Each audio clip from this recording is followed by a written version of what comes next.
Boa tarde a todos e todas mais uma vez. Então, dá início agora a nossa terceira mesa do evento, intitulado de Primeiro Ovulário Nacional de Mulheres Brasileiras. Então, é com muita satisfação que nós abrimos agora os trabalhos em torno da terceira mesa de discussão do dia de hoje. Gildeane, companheira que está aqui para ajudar nessa discussão, apresente-se. Eu sou Cristina Viana, estou na coordenação da Câmara Técnica de Mulheres do Território Piemonte Norte do Itapicuru, sou professora, militante, né? Vou deixar os depois, agora, o protagonismo dessas mulheres maravilhosas que vão discutir um pouco mais conosco sobre feminismo negro, né? Entre outros assuntos. Né? Gildeane, a palavra está com você. Oi, gente, boa tarde de novo, né? Então, retornando aqui, vamos ler um manifesto, né? Um manifesto, como é de conhecimento de todos, que é resultado, né, das mulheres de Jacobina, diante de ataques que sofremos, né? Ataques de misoginia, de ódio, de racismo, devido à realização de um seminário dos movimentos de mulheres de Jacobina, na Bahia. Então, foi um evento lindo, nós realizamos em 3 dias, foi um evento maravilhoso. E como resultado, estamos aqui agora fazendo o primeiro ovulário nacional. Então, é uma grande alegria estar com vocês. Desde já agradecemos a todas e a todos que permanecem conosco. E vou ler agora para a gente poder garantir a fala das nossas companheiras, porque daqui a pouquinho nós temos mais uma missa. Ovulário. O caroço da palavra. Lançamos aqui manifesto sobre os ataques sofridos pelas mulheres que participaram do primeiro ovulário dos movimentos de mulheres de Jacobina, realizado pelo Movimento de Mulheres de Jacobina e pelo Movimento Olga Benário, nos dias 3, 4 e 5 de agosto de 2020. A questão central que motiva a escrita desse texto é: por que nós, feministas, antirracistas, negras e não negras, que organizamos e participamos desse evento, somos alvos de discurso de ódio veiculado em redes sociais, de influenciadores digitais e em um programa da TV comercial, a ponto desses conteúdos difamatórios viralizarem em todo o país? E queremos apresentá-los. Baseados em um imaginário que se pretende universal e neutro, defensores e defensoras de uma humanidade comum, a todos se esforçam por apagar os sinais das diferenças, forjadas em contextos de desigualdade. É assim que surgem os argumentos do tipo: somos todos seres humanos, em detrimento da análise das condições de vida marcadas por desigualdades de raça, classe, sexo, cultura e tantas outras. Por trás da noção de sujeito universal, um modelo de humanidade falocêntrico, brancocêntrico, esquizotrofênico e logocêntrico foi imposto aos povos originários e africanos, trata de colonização das Américas. Uma das formas mais perversas de sujeição colonial é a desqualificação da outra e do outro por uma dada autoridade cuja narrativa tem poder de verdade. Na linguagem, essa sujeição se dá pela imposição da língua do colonizador e pelo apagamento das narrativas dos povos colonizados e escravizados. Portanto, relações de opressão estão refletidas nas formas como nos comunicamos. Quanto mais opressivas e hierarquizadas forem as relações sociais, mais negadas, ridicularizadas, censuradas, invisibilizadas ou hiperexpostas serão as narrativas dos sujeitos oprimidos e oprimidas. Nesse sentido, afirmamos que não há possibilidade de linguagens neutras, visto que a escolha das palavras e dos sentidos que damos a elas demarca os lugares que ocupamos em diferentes tipos de relações de poder. Assim, ao formularmos a expressão ovulário em substituição ao seminário, não estamos apenas invertendo um neologismo, estamos enunciando uma nova forma de inscrição na realidade. Esse é um texto didático que está há incaustos e incaustas, perversos e perversas, começando pela livre criação do verbete, ainda não dicionarizado. Ovulário. Encontro político, formativo e ou cultural de mulheres que se auto-organizam. Óvulo, parte integrante das plantas. Vegetais também têm óvulos. E ovários. E dos animais. Óvulo também é uma célula sexual feminina gerada nos ovários. Muitas mulheres não têm ovários, mas são igualmente mulheres. Etimologicamente, óvulo vem do latim óvulo, que é o diminutivo de óvulo, que, por sua vez, é só ovo mesmo. Já o sufixo ário vem do latim ário, lugar ou atividade. O neologismo também tem relação com o verbo ovular, ação, estar em ovulação. Ação de libertar o óvulo do ovário. Relacionado ao ovário, ovular pode ser usado como metáfora para criar ou fazer nascer. O termo fica posto que buscamos intencionalmente uma palavra que traduzisse o espaço de produção de conhecimento das mulheres sobre as experiências vividas pelas mulheres. Dessa forma, chegamos ao ovular e ao ovulário, como uma referência ao óvulo do corpo feminino, que traz em si a possibilidade de criação e sem o qual não há nascimento e não há vida. Não se trata de biologismo, visto que o termo foi pensado para dar visibilidade às lutas de todas as mulheres, sejam elas cisgênero ou transgênero. Assim, é uma metáfora para espaço, cenário e lugar de produção de sentido, de germinação de ideias, de criação e recriação.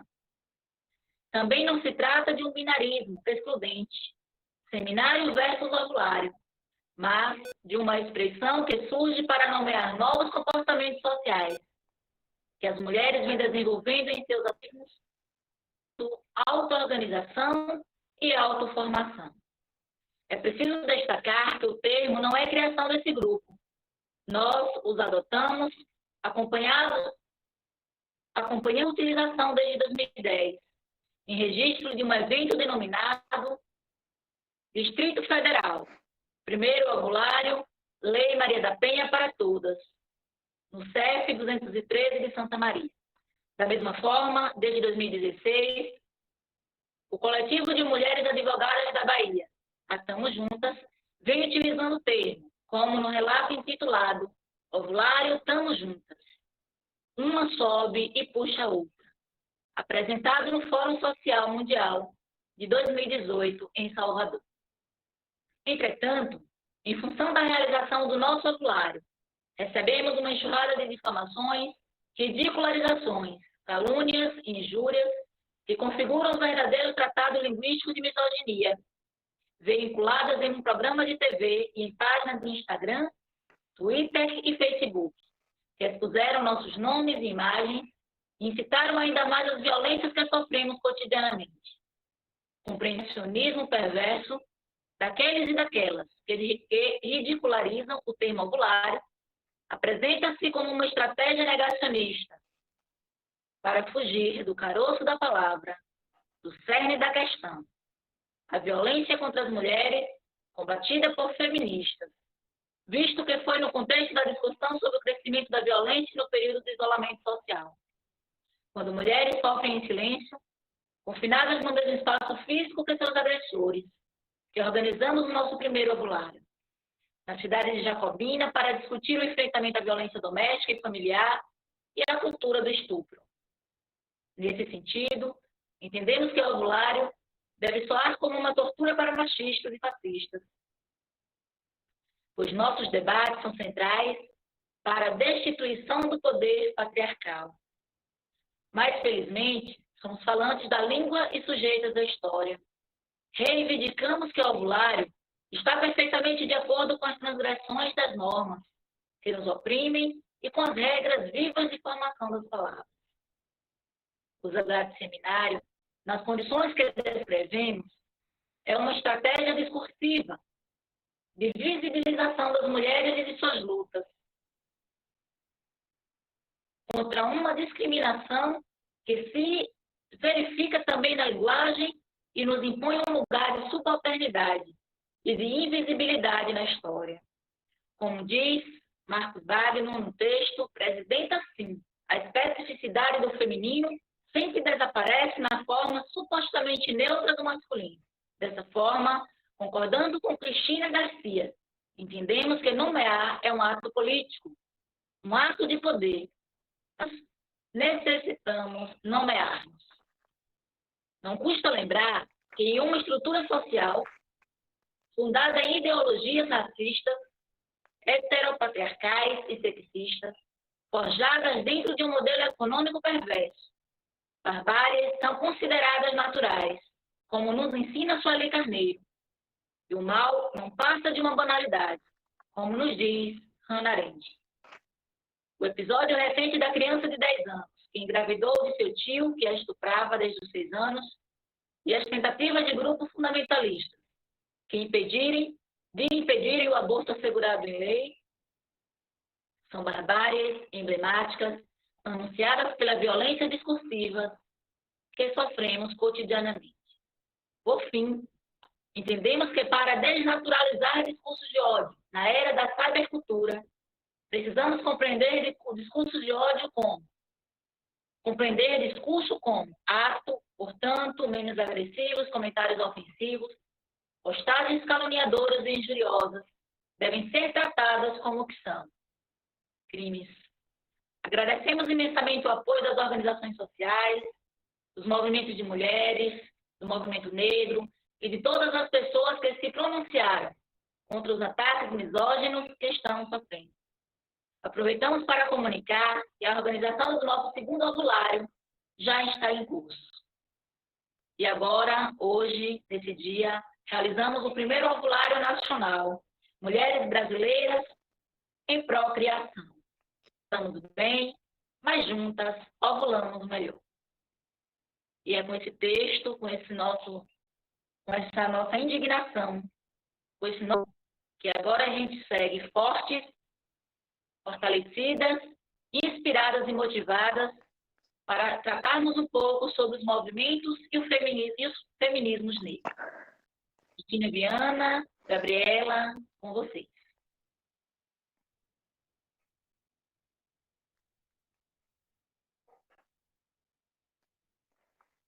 Boa tarde. Cris, microfone desligado. Gabriela Barbosa Santos, eu estou aqui com seu currículo em mãos, mas eu faço questão que você diga ao Brasil quem é Gabriela Barbosa Santos e o que Gabriela Santos ou Barbosa vai deixar nessa tarde como aprendizado para todo o nosso país.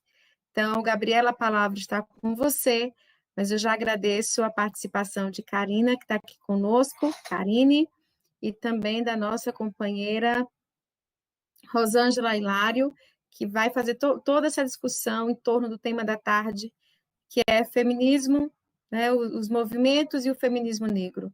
Uma vez que o preconceito que nos afeta, eles cortam a nossa carne com a faca, corta a pele, né, mas não a pele humana, é a pele da moral, é a pele da consciência, é a pele da existência.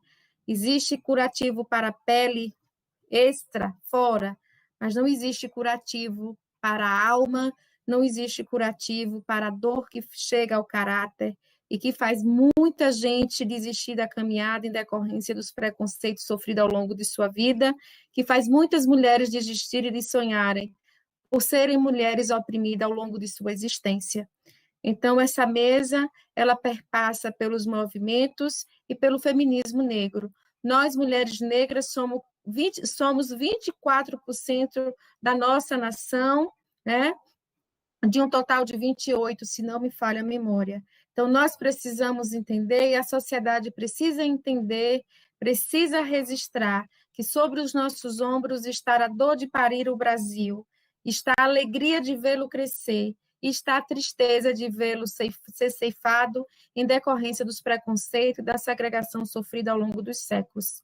O pelourinho, muito bem representado em Salvador, não tem mais o tronco, mas o pelourinho da consciência machista, preconceituosa, segregadora, violenta, faz questão de se erguer todos os dias e de destilar o seu veneno e as suas amarras pelo Brasil afora. Acontece que nós, mulheres livres, que nós, mulheres livres, que nós, mulheres livres, não vamos deixar de sonhar com um amanhã melhor para nós e para todos, inclusive aqueles que nos atacam, porque eles também são seres humanos. E eu espero que venham se dar o direito de se humanizar todos os dias, porque a luta pela paz, pelo amor e pela afetividade é luta digna, não é vergonhoso. E é com essas palavras que eu passo a palavra para a nossa mediadora da mesa, Gabriela Barbosa dos Santos, e convido todos e todas para chamar o seu irmão, a sua vizinha, o seu pai, a sua mãe, para somar força a essa luta. Então, a todas, gratidão por estarem aqui e um beijo no coração. Obrigada, Cris. Suas palavras realmente animam e reavivam nossa alma. Em qualquer momento do dia, falar com Cris é dar um up realmente no nosso bem-estar. Meu nome é Gabriela Barbosa Santos. Primeiro, eu me intitulo uma mulher brasileira, nordestina, baiana, ibitiarense, jacobinense. Eu sou jacobinense de adoção, né, de coração, desde 2014 que eu resido em Jacobina. Sou professora da Universidade do Estado da Bahia, UNEB.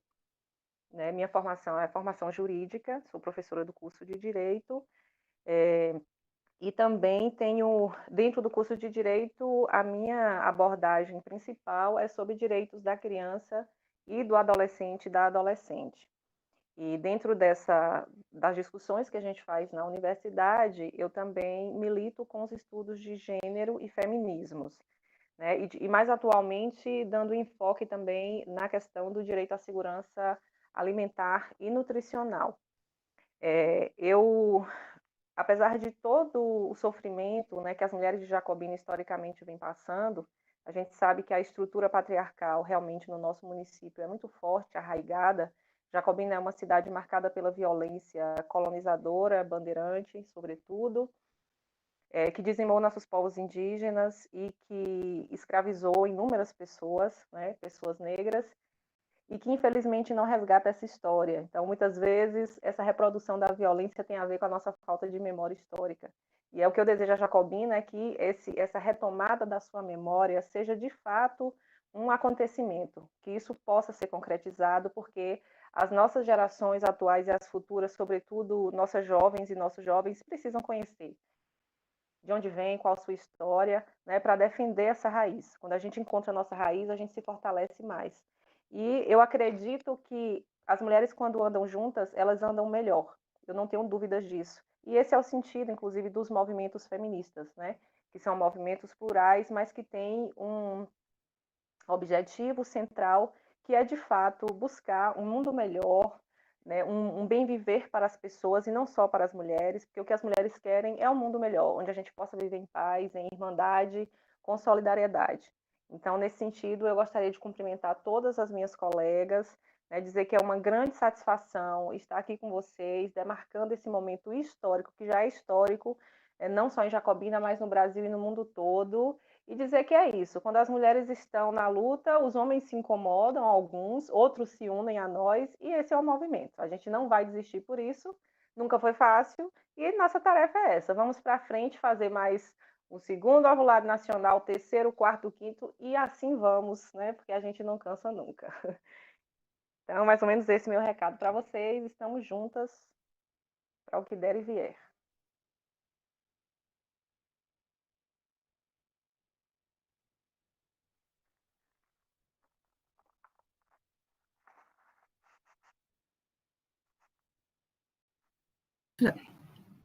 Rosângela, por favor, se apresente. Agora sou eu. Então, meu nome é Rosângela Hilário, né? Eu sou professora da Universidade Federal de Rondônia.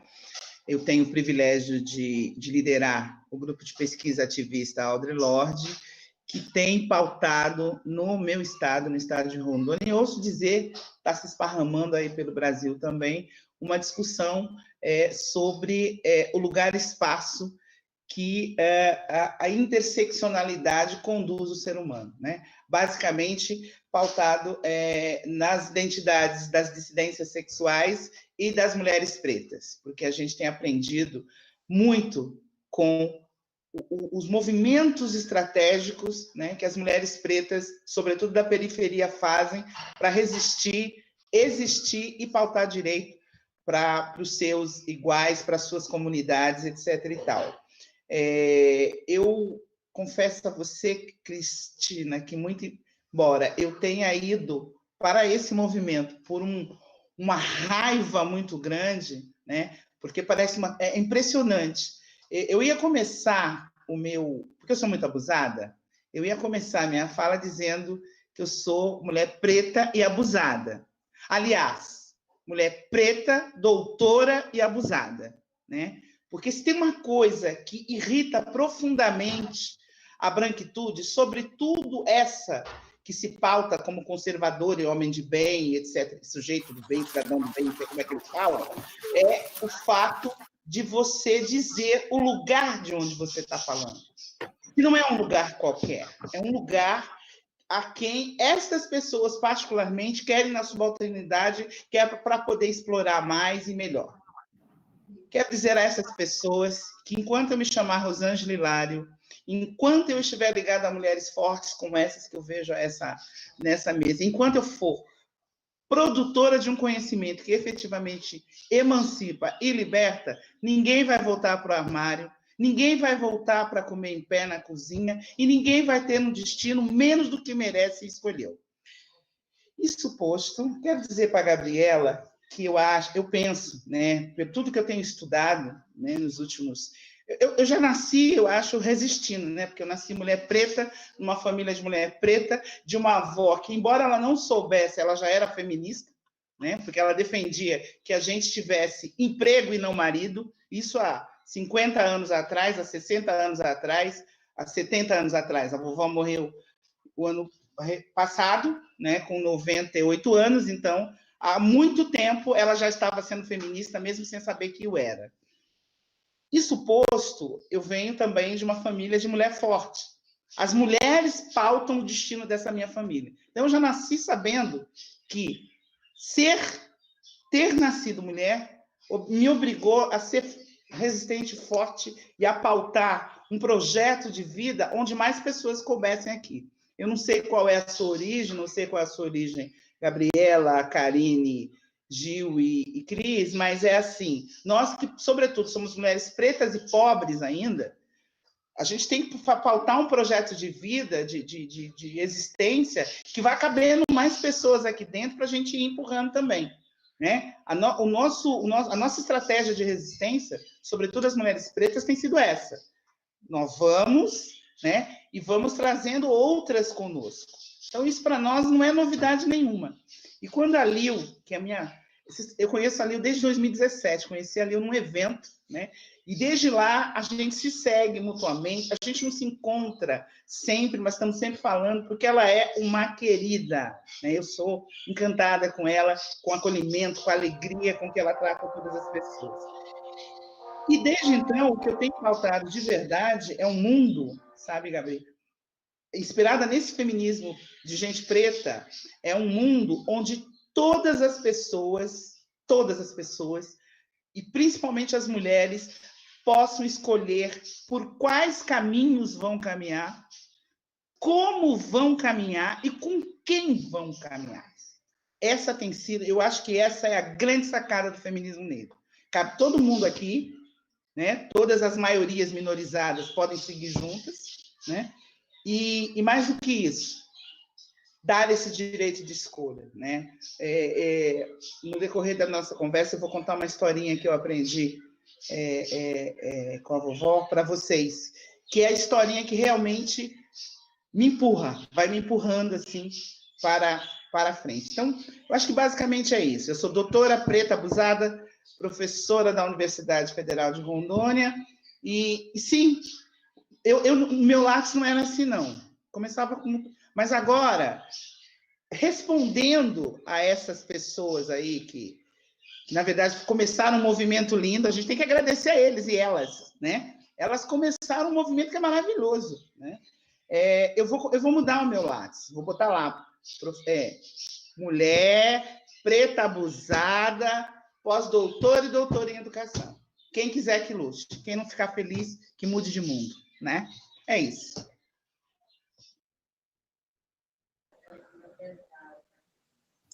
É isso aí, você se autoafirmar, reconhecer o seu lugar de fala, reconhecer as pegadas da sua ancestralidade. Que coisa linda, né? Dizer assim, de onde eu venho, a minha luta vem de longe, de onde eu venho, lá não falta luta. Então, eu vim fazer luta aqui para ensinar como é o lugar que eu vim, né? Quer dizer que nós não viemos. Muitos foram arrancados, outros foram traficados, outros foram trazidos. No caso das nossas ancestrais, corações quebrados, almas saudosas, mas a mente com o poder de registrar o que de melhor tinha, gigante. Olha só o que rendeu.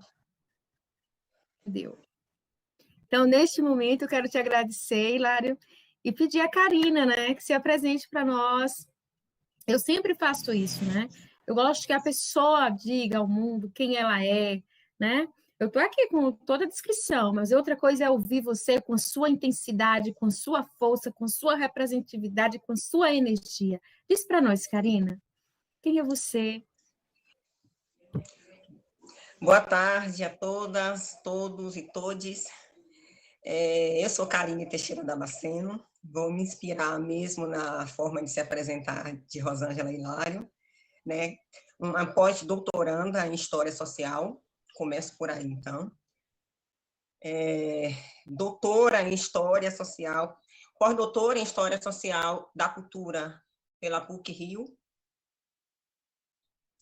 e doutora em História pela Universidade Federal da Bahia, mestra em História pela Universidade Estadual de Campinas, graduada em Licenciatura em História pela Universidade Estadual de Feira de Santana, de onde falo neste momento, portanto, eu falo da periferia do Brasil. E me inspiro em Rosângela para começar essa apresentação, mas ainda para saudar as pessoas que nos ouvem, estão aqui, eu quero trazer um primeiro encontro, meu primeiro encontro com uma feminista negra, que para mim é uma referência, uma das, né, que é uma referência muito forte para mim e para muitas, que é Vilma Reis. Em nosso primeiro encontro, em 2004, eu, estudante de graduação na Universidade Estadual de Feira de Santana, fazia parte de um núcleo de estudantes negras e negros, o NENUEFES, e nós organizamos um evento para falar da afetividade das mulheres e dos homens negros. E para se apresentar, Vilma Reis cumprimentou a todas as pessoas negras presentes e a todos os brancos que se respeitam, né, naquele momento. Foi a fala dela. E, inspirada nela, eu quero cumprimentar a todas as mulheres negras e não negras que constroem e que dedicaram uma parte de seu tempo para nos ouvir no dia de hoje. Quero cumprimentar a todos os homens negros e não negros que se respeitam e que dedicaram um momento do seu dia ou todo o dia para nos ouvir. E quero cumprimentar também a todas as mulheres não feministas, negras ou não feministas brancas, que se reservaram uma parte de seu tempo para nos ouvir, né? Todas as mulheres não feministas que se respeitam, com todos os homens não negros e não brancos, e brancos que se respeitam. A esses, meu cumprimento, e falar da minha afetividade, do meu sentimento posicionado e da fala posicionada também, que eu pretendo fazer neste momento. Falar da minha alegria de estarmos aqui, falar da minha solidariedade às companheiras que foram atacadas no evento realizado no início do mês de agosto. E aí eu quero citar o nome delas, né? Juliana Palmeira, Amanda dos Santos, Indiara Silva e Cristina Viana, né? Registrar minha solidariedade a essas irmãs e a todas as mulheres que construíram o evento, né? No período este. Então, por enquanto, eu fico por aqui para essa apresentação. Gabriela, a palavra está com você. A tarde, fim de tarde é nosso. Palavra, Gabriela, assume a tua mesa.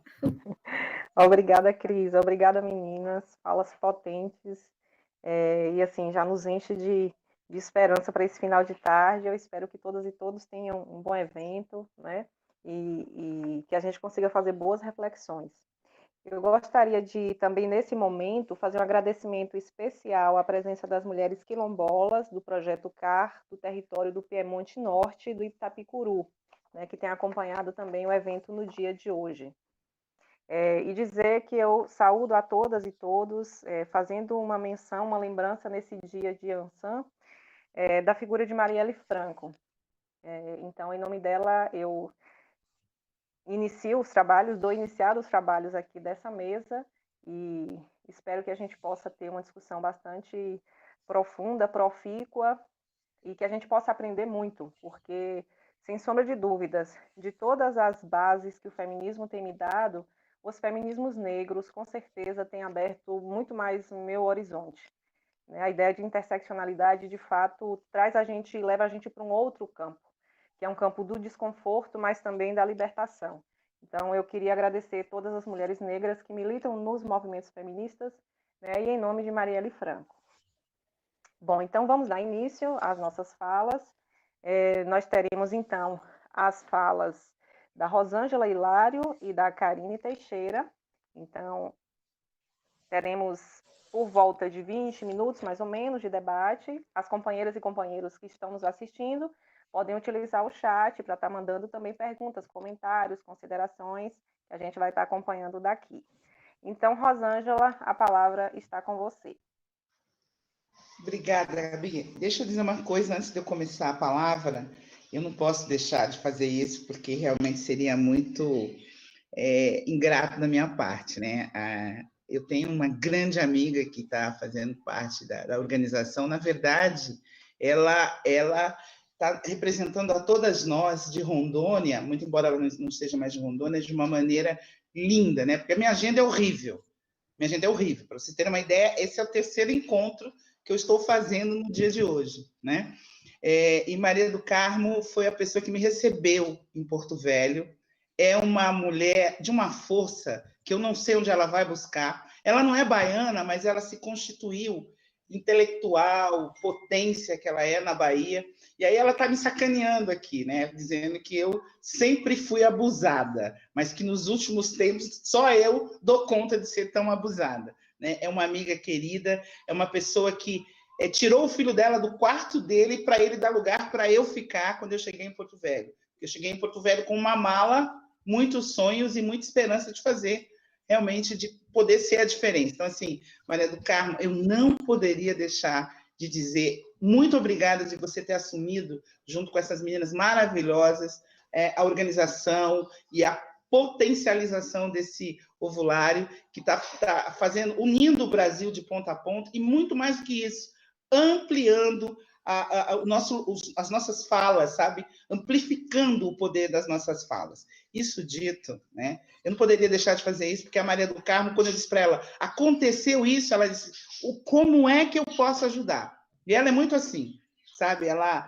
às vezes, inclusive, ela entra numas frias, numas enrascadas por conta desse coração que ela tem, que é maior do que ela. Mas ela é uma potência, é um ser humano da melhor qualidade e a gente não pode nunca mais largar da mão dela, né? Aquela pessoa muito incrível mesmo. Como a Lil, né? Ela é assim como a Lil. Como eu espero que seja essa relação que a gente vai ter daqui para frente. De vez em quando eu brigo com ela, sabe? fico sem falar e tudo, fecho a porta, não atendo ela, mas dura assim exatamente o tempo que eu começo a pensar o quanto a gente é muito mais potente juntas. E aí eu começo a minha fala justamente por aí. Lendo esses dias, e eu vou fazer uma fala muito pouco acadêmica, até porque eu penso que se tem uma coisa que o feminismo negro me ensinou, que as mulheres da periferia me ensinaram, é que quanto mais pessoas te ouvem e compreendem aquilo que você está falando, mais o seu recado será dado e mais você vai trazer pessoas para dentro desse grande círculo que a gente precisa fazer. Eu começo dizendo que, assim, o feminismo tal qual ele está posto, ele nunca nos contemplou. O trabalho, para a gente, nunca foi um problema, tendo em vista que a mulher preta trabalha desde o dia 14 de maio de 1888. Né? Trabalha sendo subalternizada, trabalha sendo explorada, trabalha... Enfim, os problemas que nós temos, inclusive, advêm do trabalho. Né? Aí nós vamos lá naquele discurso, não serei eu também uma mulher? Né? Porque todas aquelas coisas que dizem que as mulheres normalmente têm, a mulher preta raramente tem, né? Essa proteção, esse cuidado. Olha, minha mulher não vai trabalhar porque as pessoas podem efetivamente serem abusadas com ela, podem violentá-la. Não, isso nunca não é um lugar para a mulher preta. Nós não temos. Começa pela própria solidão. Então, eu começo dizendo que eu penso que uma das grandes fragilidades do movimento feminista, tal qual ele foi pautado, lá nos anos 60, né, mais ou menos, é o fato de que ele pensava nas companheiras pretas, principalmente porque, se a gente for ver quem é que começa a pautar esse discurso feminista, são as mulheres europeias e estadunidenses, né? Beth Friedan, se eu não me engano, e Simone de Beauvoir, que estão num outro contexto. E aí, essas acadêmicas, elas querem as companheiras trabalhadoras, junto com elas nas discussões, sobretudo as empregadas e as pessoas que, enfim, trabalham, desde que a janta esteja posta, as crianças estejam de banho tomado, as crianças que são vistas como tal, que são as crianças das classes privilegiadas, porque as outras não são crianças, são moleques, né? As crianças pobres não são crianças, são moleques, né? São menor, onde é menor. A gente vai ver isso na própria literatura, né? As crianças estejam banhadas, alimentadas, etc. e tal. Algumas das pautas que são importantes para a gente, inclusive a pauta de saúde, né? Não estão previstas dentro de um feminismo tal qual ele foi concebido. E aí o feminismo negro tem uma pegada, que eu falei um pouco disso na minha fala, no começo da minha fala, que é efetivamente beber na fonte de resistência das mulheres pretas, da periferia, as mulheres pretas e periféricas. O feminismo negro, tal qual a gente conhece ele hoje, ele foi pautado a partir da periferia. Né? Se a gente for pegar lá os escritos da Lélia Gonzalez, os escritos da Beatriz Nascimento, da professora Helena Teodoro, elas vêm se pautando na força da resistência das mulheres pretas e constroem um discurso a partir disso, a partir desse processo de reivindicação, a partir desse silenciamento e apagamento que existe em relação à história da mulher preta, sobretudo no Brasil.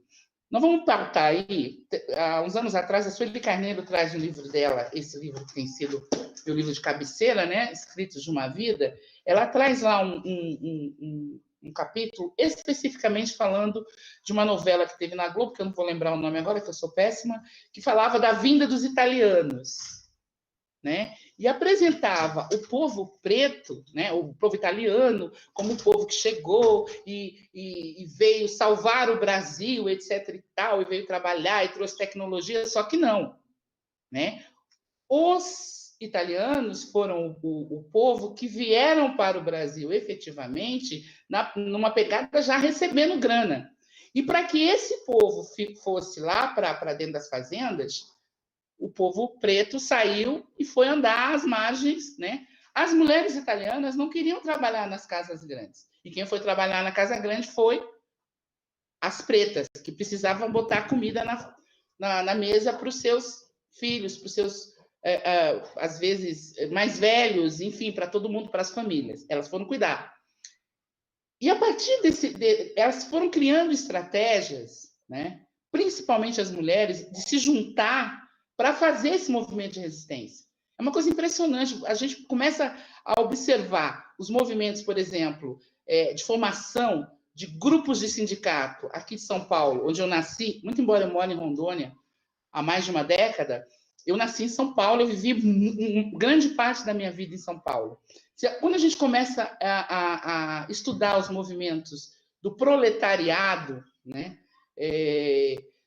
costureiras, empregadas domésticas, são mulheres, né, que estão nessa base, que estão construindo todo um discurso político calcado na sua experiência.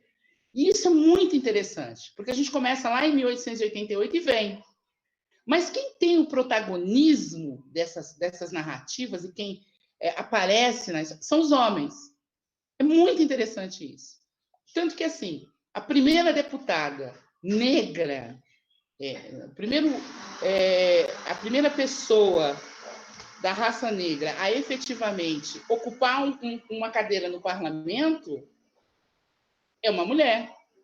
E nunca ninguém fala disso, né? Esqueci o nome, Antonieta de Barros, é uma mulher. A primeira pessoa a ocupar uma cadeira no parlamento, representante do povo preto, é uma mulher, uma professora, alguém que estava já nos movimentos sociais. Então, o movimento feminino negro, ele é isso. Ele é principalmente uma tradução do movimento de resistência das mulheres pretas e periféricas. E as leituras acadêmicas só me corroboram isso. Então, o que eu via dentro da minha casa, que é assim, a minha avó, a minha mãe, a minha tia, a comadre, a vizinha, se juntam, por exemplo, para ir fazer a defesa de alguma coisa ruim que tinha acontecido na escola comigo, com meu irmão, com meu primo, com a minha sobrinha, com alguém. Ela não está indo lá defender só a mim. Ela está indo defender toda uma gama de crianças que efetivamente sofrem o mesmo tipo de violência nas escolas. Porque a gente sabe disso. Né? Uma outra coisa que eu estudo é a menina preta na escola, que é um outro dia, numa outra conversa, num outro ovulário, a gente vai falar disso também. A menina preta na escola, ela está igual na vida, segurando a cadeia de opressão. É a menina que ninguém escolhe para brincar, é a menina que não é a noiva da quadrilha, é a menina... Né? Então, assim, não carrega a bolsa da professora, porque tem um ritual. Eu comecei a minha carreira... É só a eterna amiga dos meninos.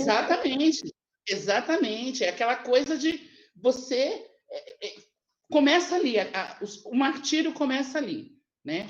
E, às vezes, a família, no intuito de tornar menos doloroso, entre aspas, esse percurso, dizer assim, não fala, não respira, não reclama, nananã, fica invisível. Só que aqui não, aqui se diz exatamente o contrário.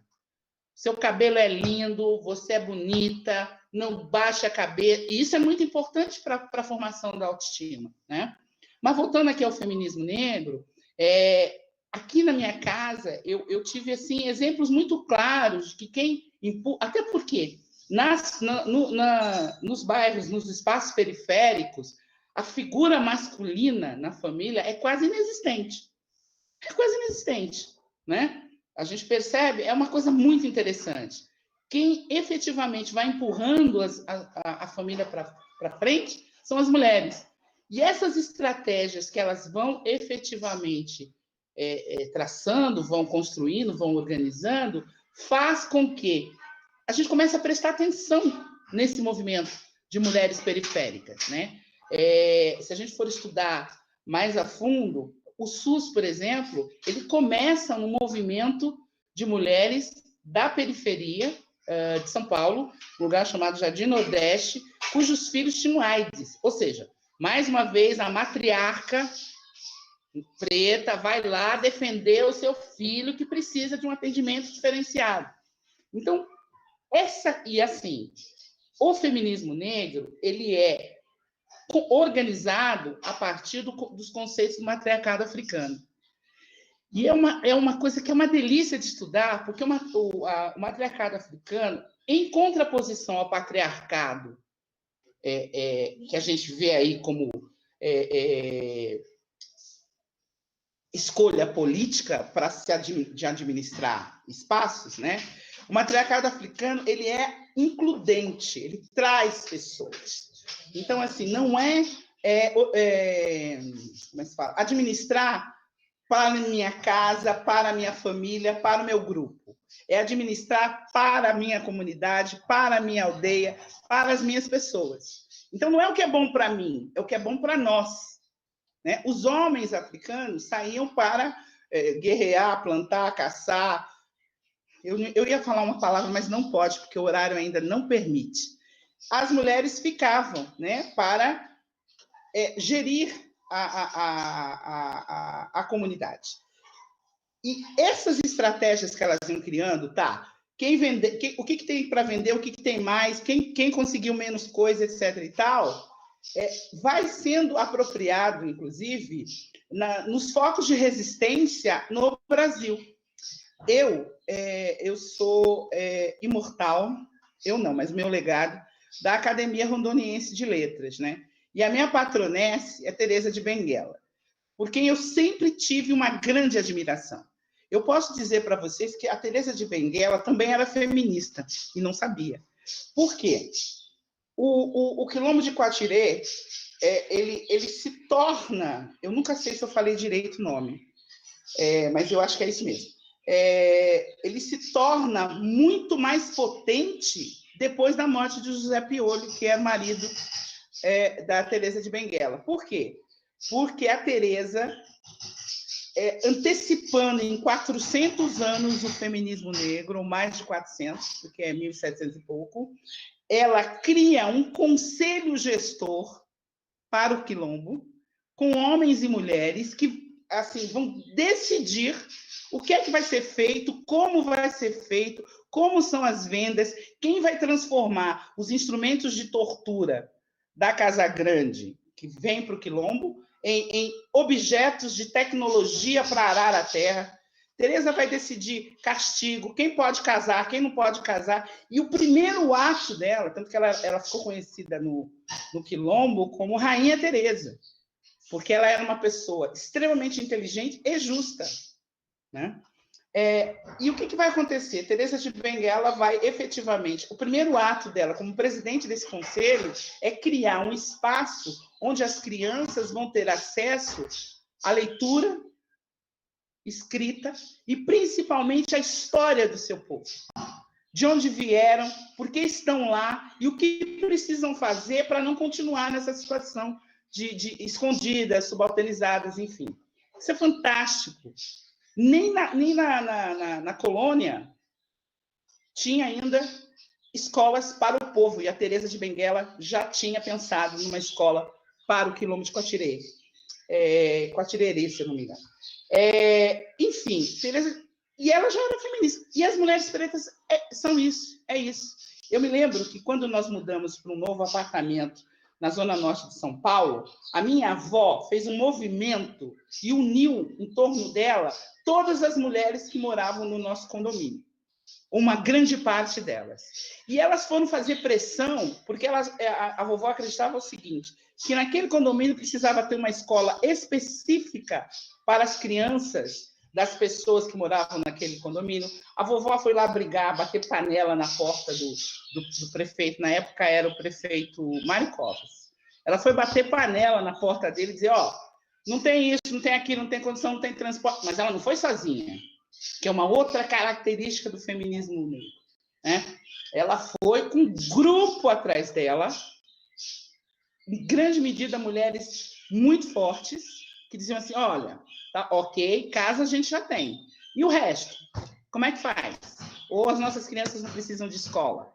Né? E ela criando espaços de escuta e de dar voz, de empoderar essas pessoas. E ela não tinha ido para a academia, não. Isso era instintivo, era intuitivo. Parece que a gente herda isso dos nossos ancestrais. Né? eu penso que o feminismo negro, enquanto movimento de mulheres, movimentos ligados sobretudo à mulher pobre, porque ele nasce a partir das mulheres pretas e periféricas, como eu disse, ele tem muito a nos ensinar. Mas a principal lição que o feminismo negro tem, no meu entendimento, né, é pensar, né, estratégias de nos juntarmos energeticamente, né, de nos juntarmos a partir das nossas dificuldades, sim, mas também das coisas que sabemos fazer bem, e construirmos efetivamente resistência, juntando os saberes da academia, que são importantes. Se não fossem importantes, nós não estávamos lá, né, Gabriela? Nós lutávamos tanto para estar lá, não é, Karine? Mas, principalmente, os saberes ancestrais, os saberes intuitivos dessas mulheres da periferia que resistem e, principalmente, avançam há mais de 400 anos. Né? Eu acho que o meu tempo está estourando aí, né, Cris? Ou já estourou? Gabriela, meu tempo estourou?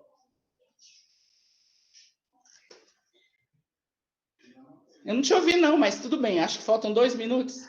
Então, teríamos 2 minutos, mas eu acho que a gente pode ir até as 5h30, 5h35, pode ser? Não, 5h30, né? Porque senão eu roubo aí a Karine e não abro aí espaço para discurso. Não, tranquilo, eu vou fechar. Eu acho que assim, não dá nem para a gente fazer um debate aprofundado nesse tempo. Eu espero que nós possamos nos encontrar em outros momentos para falar sobre o feminismo negro, sim, para falar sobre a dororidade da Vilma Piedade, que é essa dor que só nós, mulheres pretas, sabemos sentir, que são a dor das ausências, a dor do preterimento, porque ser preterida dói, gente. É uma coisa ruim. E a dor da violência que a Cris, que está aqui na minha frente, sofreu, é só uma entre as violências que a gente sofre. O fato de nós sermos altivas, de nós reiterarmos a nossa identidade, ofende as pessoas. As pessoas dizem que eu sou mal educada, que eu sou prepotente, que eu sou arrogante, mas eu não sou prepotente, eu não sou... O que a qualquer outra mulher branca seria considerado uma qualidade, em mim é um defeito. Né? Assim, aqui mesmo, assim, perto de mim, amigos que eu tenho queridos, dizem assim, ai, Rosângela, depois que você entrou para a universidade, você ficou insuportável. Eu não fiquei, eu sou a mesma pessoa. Eu sempre fui assim. Por quê? Porque eu carrego um orgulho muito grande de ter chegado onde eu cheguei e vindo de onde eu vim. Porque eu não nasci em berço esplêndido, né? O que era esperado para mim é que eu estivesse na cozinha servindo alguém. Só que não. O que eu quero para as pessoas que estão perto de mim é que elas tenham escolha. Se elas quiserem ir para a cozinha servir as pessoas, que vá. Mas que isso seja uma escolha e não determinado pela falta de oportunidades que, infelizmente, ainda cerca o nosso povo. Eu acho que é basicamente isso. Karine, eu não roubei você, tá? Tá tudo bem.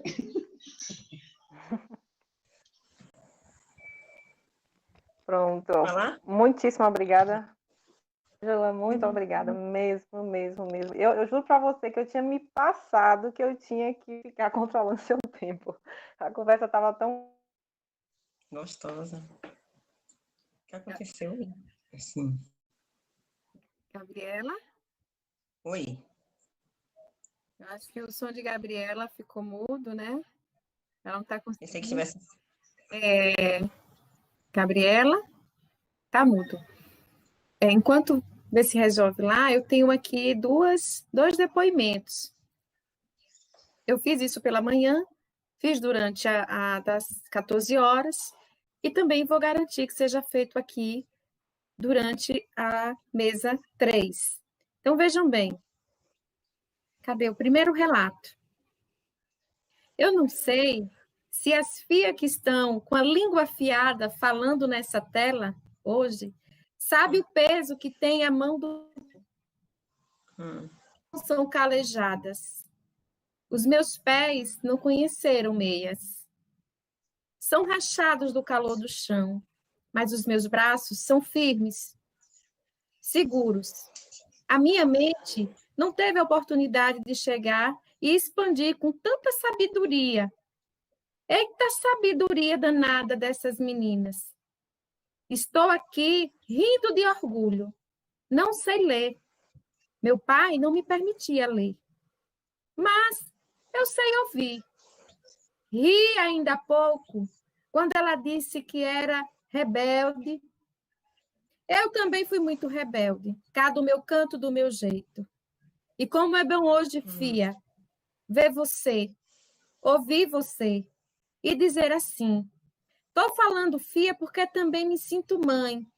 Hoje, eu, com a idade que tenho, com os cabelos brancos, sabendo o valor do ramo e o peso da mão de pilão, abro o meu coração de mulher negra, quilombola, que pede alguém para escrever o que fala, porque não sabe escrever, mas não deixa de dizer: vocês são fortes, vocês são bonitas, vocês são do mundo, e por isso talvez eu tenha vivido, para pegar a mão de pilão lá do canto da cozinha e dizer a ela: não é mais você que manda em mulher preta. A mulher preta está com a mente ocupada pelos livros lá das faculdades do mundo. As lágrimas de hoje, que desce pelo rosto, é de orgulho. Agradeço a todas vocês que fizeram esse evento acontecer, para eu não morrer sem ver filha minha dizer que é rebelde, com esse tal de doutorado pós.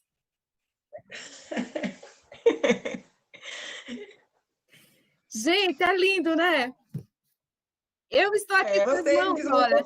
Emocionei. Eu estou com as mãos suadas, tá? Estou com as mãos suadas. Eu tinha que compartilhar com vocês. E eu também sei o peso da mão de pilão. Não sei se vocês sabem, mas eu também sei o peso da mão de pilão. Eu não sei não o que é. A mão de pilão é um tronco de madeira que você usa, você faz um buraco em outro tronco de madeira, e aí você pila arroz, você pila café, você pila milho, você pila muita coisa. Então, ela foi pegar a mão de pilão para dizer a mão de pilão, que não é mais ela que manda nas mulheres pretas, não. Agora, não é mesmo. Gente, gratidão. São depoimentos. Ela pede que não revele, aí, a pedido dela, né? Eu vou seguir. Quem liberou de manhã para falar, eu falei. Quem pediu para não revelar, eu não revelei, né? Então, como ela não pediu para colocar aqui, ela se apresentou como uma idosa, pela idade que ela disse, que tem idade de ser mãe de todas nós, né? Então, eu deixo aqui o registro, que viver para ver a voz da população feminina, a voz da diversidade feminina, a voz da diversidade das lutas femininas, chegar aos 4 cantos desse país é algo honroso, e não vai ser a maldade do outro que vai nos impedir de voar. Como já dizia um grande poeta, eles passarão, eis nós, passarinho, né? Sou eu, não sei. Gabriela? É sim, Karine, a palavra é toda sua. Eu já estava aqui toda impactada com a fala de Rosângela, porque eu também não senti o tempo passar. E agora esse texto é arrebatador, que sim, nos lê. Eu não conheço a força do trabalho com o pilão, porque no trabalho braçal, do trabalho do trabalho doméstico, que vamos fazer essas associações, do trabalho na lavoura, né? Do trabalho na roça, né? De todos os trabalhos domésticos, como cozinheira, na limpeza, que as nossas mães, avós, muitas de nós, né? Ou de quase todas as nós, qual mulher negra que não tem uma ancestral ou uma mais velha, já viva, que viveu essa experiência ou que já tenha vivido? Então, muitas de nós. Não foi o meu caso, mas essa é a história das mulheres da minha família, essa é a história da minha mãe, que conseguiu,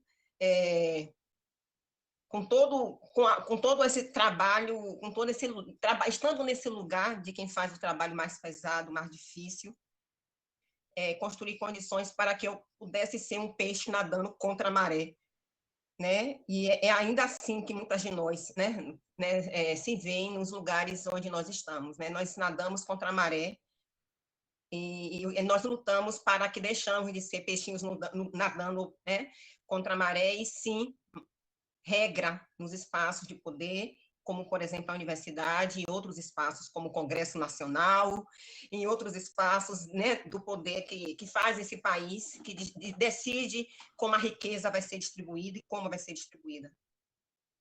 Então, realmente, eu estou muito emocionada. Eu pensei em algumas coisas para essa fala, são 20 minutos.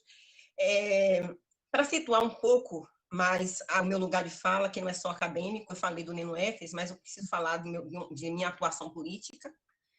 Eu estou aqui representando o Movimento Negro Unificado, Seção de Feira de Santana, aqui representando a Frente Negra Ferense.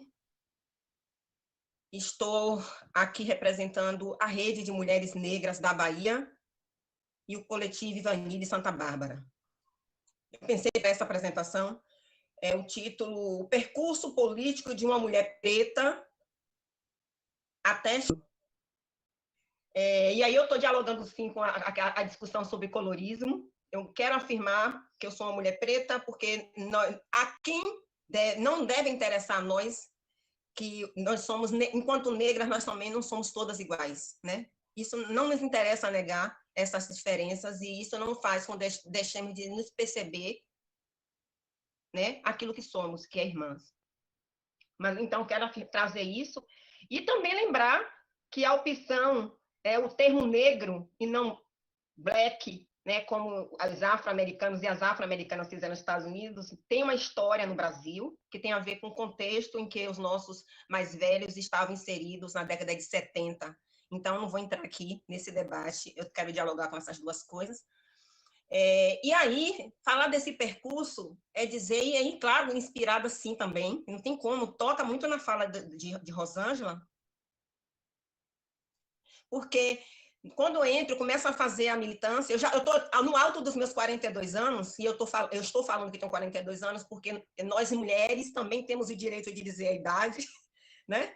Então, no alto dos meus 42 anos, eu tenho percebido ultimamente que eu tenho recuperado muito esse percurso, essa minha história de vida, história política, e ao tempo que eu vou refletindo na política, eu vou recuperando muitas coisas, algumas coisas começam a fazer mais sentido, e eu tenho gostado de contar um pouco. E para hoje eu pensei em falar um pouco disso. Quando eu entro na militância, em 2001, ao entrar na universidade, eu entrei dentro do movimento negro estudantil, que é esse NENUEFES, eu já falei do NENUEFES hoje, e era um grupo misto, que fazia uma discussão racial e fez o debate sobre essas afirmativas muito forte, né, nos anos que se seguiram, até 2006, 2007, quando foi implementado a política. Mas é um grupo misto, e eu não me percebia feminista negra. É por isso que eu quis começar falando disso. Eu lembrei de Vilma Reis, eu vi Vilma Reis, fiquei encantada em 2001, e já tinha conhecido outras mulheres, outras feministas negras dentro do movimento negro, e no movimento de mulheres, mas eu não me percebia feminista. Na universidade, nesse momento, eu lembro que as feministas, de uma maneira geral, eram muito mal vistas, né? E existiam uns comentários muito perversos com as feministas de uma maneira geral, o debate sobre feminismo negro nem aparecia dentro, né, na discussão, né, nas disciplinas, nos debates políticos. Quem trazia alguma coisa sobre isso, eu não vou dizer que era tanto assim, era o NENUEFES. Hoje, olhando para trás, eu acho que refletimos muito pouco sobre isso naquela época. E éramos um grupo composto majoritariamente por mulheres, e era assim, nós segurávamos o piano, mas também íamos para a frente do palco, né? Eram as mulheres que iam para as mesas, principalmente nós. Era um grupo que era coordenado principalmente por mulheres. Então, mesmo assim, naquele momento, a avaliação que eu faço hoje é que a gente refletia muito pouco sobre esse nosso lugar, sobre esse nosso protagonismo, e sim sobre o nosso feminismo negro. A maioria é um grupo de estudantes negros, né? Então, essas mulheres estão atuando nesse lugar. Então, hoje, isso refletindo hoje. Só que já naquele momento, naquele período de NENUEFES, eu comecei a ter com o movimento negro local, a FRENEF, o MNU de Feira de Santana, sem ser filiada. E em Feira de Santana, as mulheres que faziam militância negra também tinham uma presença muito forte dentro do movimento. De Santa Bárbara, justamente o nome que nós escolhemos para homenagear o coletivo que lançamos agora, no finalzinho, né, de julho. Ivanide fez disputa partidária, filiado ao PT, né, militante do movimento negro. Esse é o nome na cidade, era e é, na cidade e no estado, muito conhecida também no Brasil. Mas seria muito mais conhecida se nós não estivéssemos falando de racismo e de sexismo, né? Pelo potencial, pela força, pela competência política desta mulher. Enfim, essas mulheres já estavam muito em torno de mim. Eu já estava ouvindo o que essas mulheres diziam, e não necessariamente essas mulheres, Ivanide, Fátima, Rosângela e Reginilde, essas mulheres não necessariamente diziam que eram feministas também, nos primeiros 10 anos dos anos 2000. Que eram feministas negras, feministas ou feministas negras, elas não andavam se afirmando. Mas eu tive também um outro encontro importante nesse momento, nesse período, sem ser filiado ao MNU, mas, enfim, o MNU também tem essa coisa, era uma referência, ele é, Cristina sabe. Então, vai trazendo para perto de si, né, a organização, as potencialidades, aquilo que identifica como potencialidade. Então, mesmo sem ser filiado, eu fui chamada para o encontro de educadores do MNU, que aconteceu em 2002, em Sergipe. Ali, eu já conhecia, mas eu pude ver em ação, dentro da organização, militantes como Ana Cláudia Lemos Pacheco e Sueli Souza Santos, né?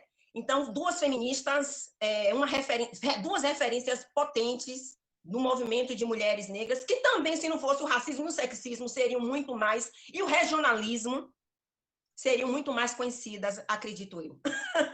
Então, eu tive contato com essas mulheres. Então, essas mulheres vão me formando. Em 2006, eu participei do encontro, eu já era filiada ao MNU. Eu participei do encontro de formação de mulheres do MNU. Eis que eu encontro. Eu tenho a honra, o prazer de ouvir, pela primeira vez, Valdeci Nascimento, contando a história dela, o percurso de luta dela dentro do MNU, inclusive porque saiu. Né? As tensões, o sexismo dentro da organização, enfim, que a levou a sair da organização, levou Valdeci e outras mulheres como Luísa Barrios, né? E outras tantas que saíram ou que não se desfiliaram, mas se afastaram ao longo do processo. Enfim, isso foi. Então, essas mulheres, e eu lembro que já nesse primeiro encontro com Valdeci, onde eu tive mais minúcias, tive acesso a mais minúcias sobre o GM, meus olhos brilhavam. E eu não me via feminista. Talvez até, hoje eu fico fazendo autocrítica, refletindo, talvez para mim fosse muito importante ser o tapinha das costas dos homens do movimento. Ou mesmo dos professores na universidade, sabe? Embora eu não estava muito aí para o que os brancos iam dizer, eu acho que era realmente o tapinha nas costas dos companheiros da militância, né? Então, talvez por isso eu não me visse, não conseguisse me perceber, mas tudo que eu ouvia dizer, inclusive as críticas ao GM, eu ouvi e ficava assim, tipo assim, sempre com muita empolgação, muita curiosidade, e me identificando com essas mulheres, com essas histórias. E aí eu costumo dizer que eu sou legado do movimento negro. E aí quando eu ouço a fala de Rosângela, e aí eu também tenho acesso a discussões como a que Núbia Regina Moreira faz no livro Organização das Feministas Negras no Brasil, né? Quando ela fala que, enfim, ela conta em vários vídeos também, ela fala de que não existe consenso também sobre a origem do feminismo negro no Brasil. Há quem possa datar para a década de 70, 80, e há quem vá para muito longe, nessa perspectiva que, se eu compreendi bem, Rosângela dialoga, e eu acho que faz muito sentido. Se eu, que sou adepta do feminismo interseccional. E entendo, concordo, que Lélia Gonzalez fez uma atuação, a política acadêmica, Carla Cotirene, o livro de Carla Cotirene, muito bem lembrado. Pois é, então, se assim como Carla Cotirene e outras tantas, né, acredito nisso, e Lélia Gonzalez não se dizia, né, não falava interseccionalidade nessa época, mas sim, ela fazia uma pesquisa interseccional, ela cruzava 3 categorias estruturantes da sociedade brasileira, na sociedade brasileira, que é gênero, raça e classe. Se eu penso nessa perspectiva, o fato de, no início do século XX, ou no século XIX, ou no século XVIII, as lutas que as mulheres, Angela Davis também, ou interseccional, as lutas que as nossas ancestrais, as mulheres que eu pesquiso, eu não falei isso na minha apresentação, esse percurso todo acadêmico também, com certeza, foi marcado pela experiência dentro do movimento negro. E os nossos temas de pesquisa não são escolhidos. Eu venho pesquisando desde a graduação, pesquisa, porque naquela época não tive acesso à bolsa e eu precisava trabalhar. Eu comecei a dar aula muito cedo, cedo quer dizer no curso, né? Porque eu entrei na universidade com 23 anos.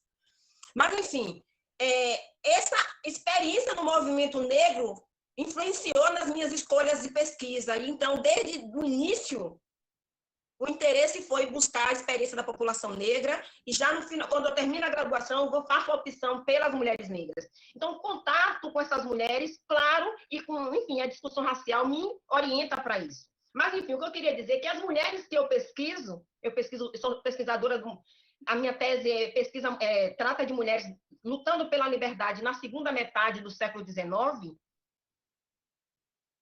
A luta que aquelas mulheres faziam era uma luta, sabe? É uma luta que está muito antenada com a luta por liberdade, uma luta por libertação das feministas negras contemporâneas. Né? Você considerando o seu tempo histórico, né? Então, de repente, a gente se aproxima assim, dessa perspectiva de que talvez o feminismo negro, sim, tenha uma história muito mais longa do que a década de 70, a década de 80. Só dialogando com essa história e dizendo, reafirmando mesmo, concordando com a ideia de que nossos passos vêm de longe. Eu quero encerrar minha fala trazendo uma outra experiência marcante, que é minha aproximação com o movimento de forma mais incisiva e por dentro, com o movimento de mulheres negras. Eu fui chamada para uma reunião por Sueli Santos, eu já falei dela hoje, para participar de uma reunião. Ela me falou: Karine, vai rolar as mulheres estão construindo uma marcha de mulheres negras. E vai ter uma reunião em Salvador. E aí, vamos ver, sabe? Me chamou para a reunião. Já tinha acontecido uma atividade, eu lembro, no fevereiro, acho que de Iemanjá, e iria ter essa reunião. Enfim, fui para essa reunião com as mulheres que já tinham sido, se deixaram convocar pelas outras mulheres para esse processo, para essa proposta, e eu fui tomada de assalto, eu gosto de falar assim, pelo processo de construção da Marcha de Mulheres Negras, porque ali eu já estava no processo de construção, e a nossa vida, nós pretas, né, sabemos, nós negras sabemos, não é muito fácil, não é nada fácil. Então, eu já estava no processo de administrar vida pessoal, trabalho, e tentar entrar no curso de pós-doutorado, no curso de doutorado. Então, minha avaliação é que naquele momento eu não devia me envolver tanto em construir nada muito forte, né, que exigisse tanto de mim. Mas eu fui tomada de assalto pelo processo de construção da primeira Marcha Nacional de Mulheres Negras, articulo no estado da Bahia a partir de Feira de Santana. E, enfim, foi um processo muito forte, muito enriquecedor.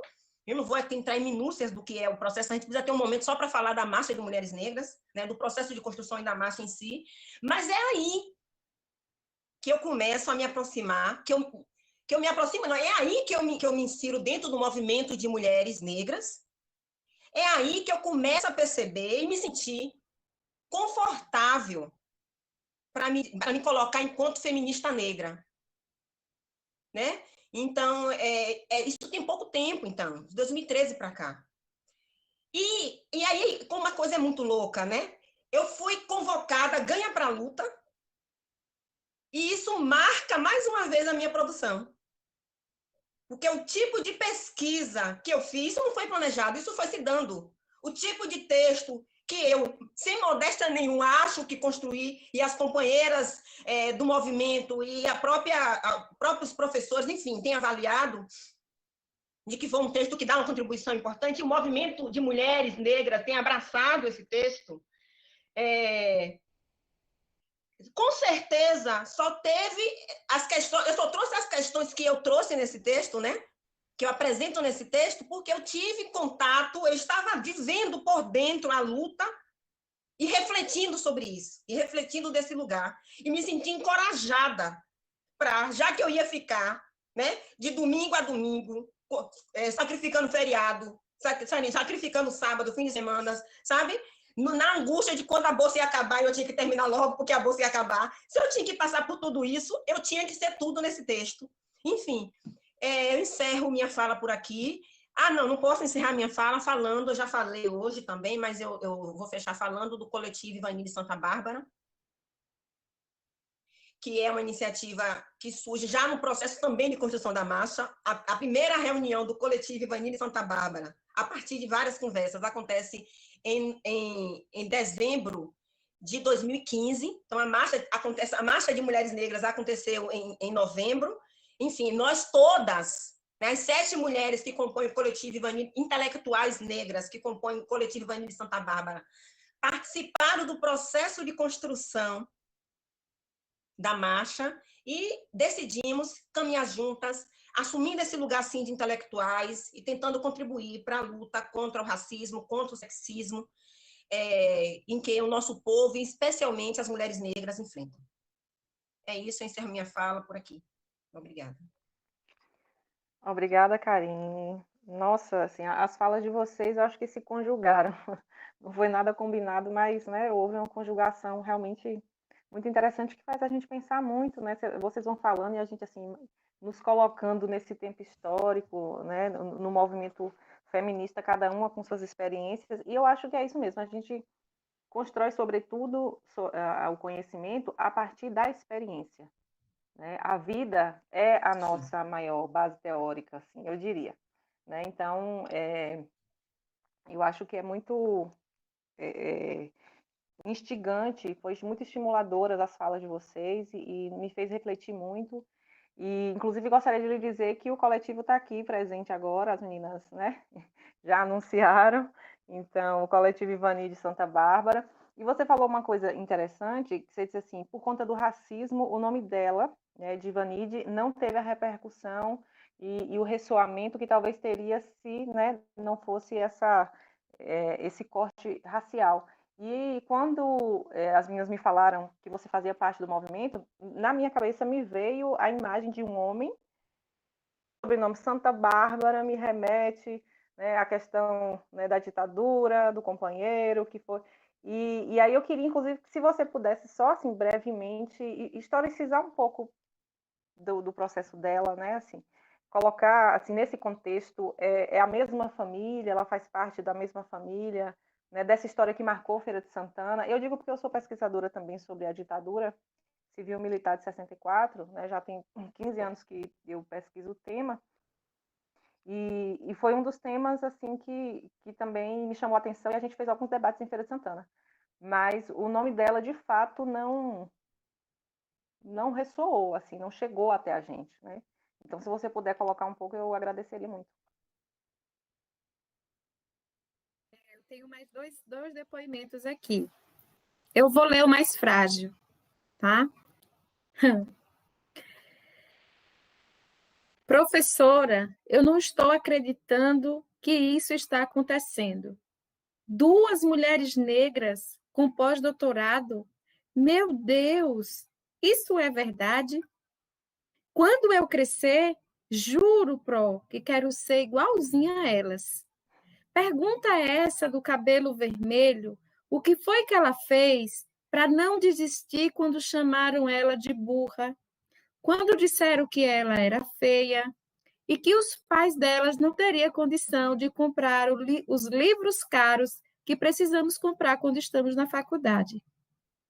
Pró, a senhora conhece elas pessoalmente? Se conhecer, me apresenta um dia. Quero olhar no olho delas e dizer assim: ei, eu sou pretinha igual a você. Estou terminando o 7º ano. E vocês acabaram de mostrar para mim que eu posso chegar lá. Eu aprendi pró direitinho, tá vendo? Ah, não sei se o português está certo. Mas agora eu queria falar de algo triste. Eu quero dizer para todas vocês que também sou vítima de violências. Dessas violências que faz o nó subir na garganta e a gente colocar as mãos nos ouvidos. Assisti a palestra da manhã e estou vendo que muitas pretas passam por isso, não é? Eu não sou uma exceção.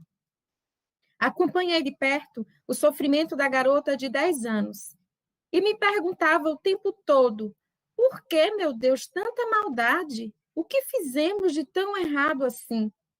Mas agora, vou correr, tomar um banho, derrubar essa tristeza e dizer ao espelho: tem 2 mulheres negras que têm pós-doutorado. Eu vou comer direito, vou espantar o medo e vou tentar seguir o caminho delas.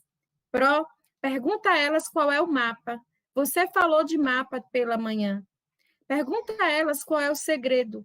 Pergunta a elas como faço. Porque, às vezes, sinto medo e me sinto só. Quando um corpo pesado se joga em cima do meu e diz: não tenho dó. Sinto a faca da violência, como foi dita mais cedo, cortar a minha alma. E, de fato, não tenho por quem gritar. Isso ontem, porque hoje eu descobri que, como a senhora disse, aquela professora que a senhora citou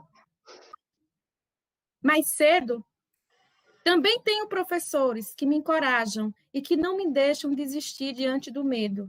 Eu sei que vou crescer, vou ficar de maior e pode ter certeza, um dia eu vou palestrar igualzinho a elas. A senhora vai ver, viu?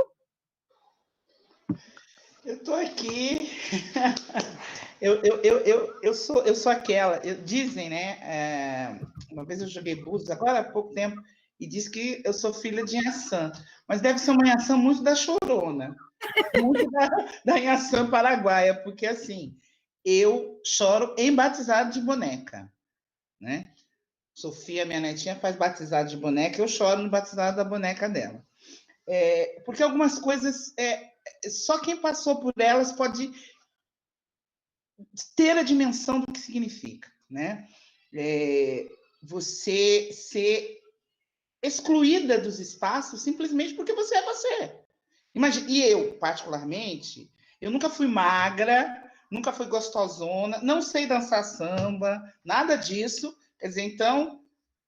Mas eu diria o seguinte, o que me confortou, todas as vezes em que alguém me impediu acesso, sabe? Em algum espaço onde eu gostaria de estar, ou quando a vida me disse não, em termos de afetividade, em termos de amizade, em termos de tudo, foi ter pessoas, família, mulheres fortes perto de mim, né? Todas as vezes, isso é importante, isso é fundamental, né? Você confiar que as pessoas que estão perto de você vão segurar a sua mão se você tropeçar. Isso é fundamental. Então, a gente precisa fortalecer as mulheres pretas para fortalecer essa menina aí e outras meninas, sabe? Porque normalmente são as mães, são as avós, são as tias que seguram o rojão. Então, assim, essas mulheres precisam ser cuidadas. E aí que a gente fala do feminismo interseccional, porque o sistema de saúde público precisa ser um pouco melhor para atender essas ausências na vida dessas mulheres que carregam todo esse peso, que precisam estar fortes para fortalecer os outros e as outras, que tem que ensinar os filhos a serem altivos, mas ficarem vivos. Porque em alguns momentos, ser mãe preta é um horror. Ontem, uma aluna minha, Inaê, maravilhosa, que eu já mando um beijo aqui para ela, eu estava fazendo um trabalho justamente discutindo com a juventude lá de Porto Velho, e ela chorou, porque ela está grávida, e alguém da família dela, não sei exatamente quem, disse para ela, o marido dela não é negro, ela é uma mulher negra e o marido branco. E alguém da família dela disse, tomara que essa criança nasça branca, para não passar pelas violências que as crianças pretas sofrem. E ela dizia, eu não quero. Aliás, a filha dela vai ser minha afilhada, se chama Marielle, né? E aí eu disse, eu não sabia o que responder para ela, porque realmente é muito duro. Teve dias que eu falei, gente, por que eu fui mãe? Por que eu trouxe mais um menino preto para o mundo? Eu só tenho um filho, Igor. Tem horas assim, mas aí eu fiquei pensando, eu trouxe porque eu vou fortalecer, eu vou educar, eu vou ensinar a resistir, eu vou ensinar a não perder nunca a altivez, para que ele possa inspirar outros, se juntar a outros e fazer um movimento, porque é disso que precisa. Nós não podemos mais perder ninguém, né? Eu tenho que confessar uma coisa aqui. Muito embora eu seja de uma família de classe média, mas eu sou de família de classe média mesmo, sabe? A minha mãe sempre trabalhou, né? O meu pai é militar, era militar, então a gente nunca deixou de ter o básico, e mais do que o básico. Eu sempre tive muito mais do que um sapato, sempre tive todos os livros que eu precisei ter para viver, eu sempre tive acesso a tudo que eu precisava para avançar. E isso, a maior parte das meninas pretas não tem. Então, a minha família é assim, né? A minha avó, ela se casou aos 15 anos porque ela não queria ser empregada doméstica. E essa é a historinha que eu ia contar. Ela não queria. Uma vez a gente estava conversando aqui, já no final da vida dela, e ela me contou que ela não queria ser empregada doméstica, porque ela começou a trabalhar com 9 anos. Gente, 9 anos não é idade de ninguém trabalhar. Então, assim, é uma coisa muito importante. Aí o meu avô queria que a minha mãe fosse professora, mas a minha mãe queria casar, então ela casou-se, né? Mas a minha mãe sempre trabalhou, minha mãe tem um trabalho qualificado, enfim. E aí eu fico vendo, a minha bisavó foi escrava forra, a minha tataravó, obviamente, era escrava. Então, quando você vai analisando e montando esse mapa da família, você percebe que a mulherada... O meu avô achava que o protagonista da família era ele, nunca foi. Sempre foi a vovó. A vovó sempre foi a mulher que juntou todo mundo no entorno dela. Era muito legal. Então, a primeira geração escrava, a segunda geração escrava forra, terceira geração empregada doméstica, a quarta geração, que é a mamãe, operária especializada, a quinta geração, professora doutora. Então, todas as outras fizeram um sacrifício para que eu chegasse até aqui. Né? Pelo que eu converso com as pessoas, com os meus tios, particularmente com o meu tio Osmar, que fez um levantamento uma vez da árvore como é que chama essa árvore aí de família? Esqueci o nome da árvore. Da família, meu tio fez.